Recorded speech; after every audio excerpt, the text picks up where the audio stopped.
Parshat Vaeira contains most of the 10 plagues. But before the Torah tells us of the 10 plagues, it discusses the genealogy of Moshe and Aaron, Moses and Aaron. And after going through all of their family members, it concludes, Heim hamedabrim el Paro melech Mitzrayim. They were the ones who spoke to Pharaoh, the king of Egypt, Lohotziet b'nei Yisrael mitzrayim, to take the Israelites out of Egypt, who Moshe Baron. That is the self-same Moshe and Aaron. And Rashi questions it. What does the end of that verse mean? They are Moshe and Aaron. I'd already told us previously that it was referring to Moshe and Aaron. Why does it end off by repeating it? And Rashi says that when the Torah says, who Moshe Aaron, this is the self-same Moshe Aaron, heim b'shlichotam u'betzidkatam mitchila v'ad sof. They, in their mission and in their righteousness, from beginning till end. Moshe and Aaron never wavered in their mission to Hashem. They were 100% focused on what they were doing, from the beginning of the mission until the end of the mission. What is the end of the mission? The end of the mission is the end of the Torah, Parshat V'zot HaBracha. And the end of the Torah concludes by telling us, by praising Moshe.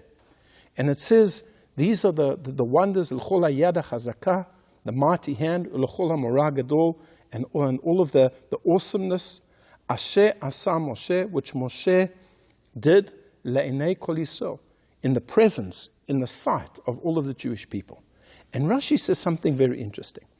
That last part that says he did wondrous things in the eyes of the children of Israel, what is that referring to?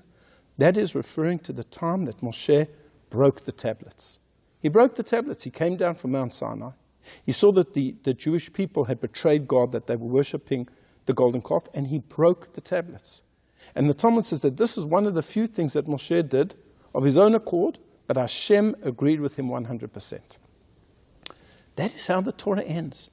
And that is the righteousness and the mission that Moshe was committed to from beginning until end. Why is that really the greatest moment of Moshe's leadership?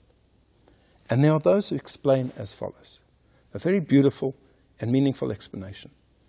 There are leaders who lead with distinction, but sometimes they're concerned about their own ego, what they get out of it.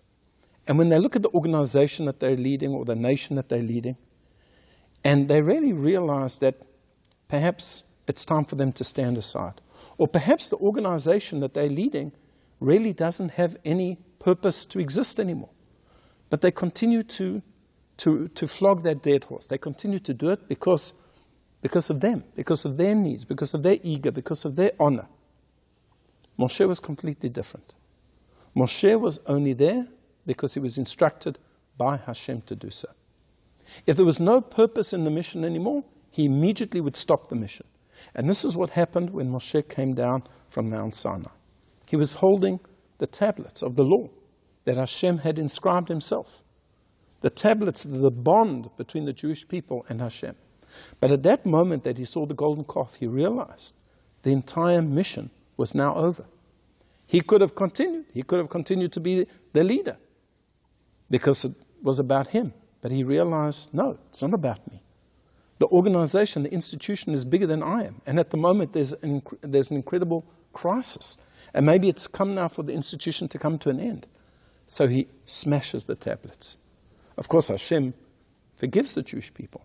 But the greatness of Moshe's understanding, the greatness of Moshe's leadership is that he realizes it's not about me.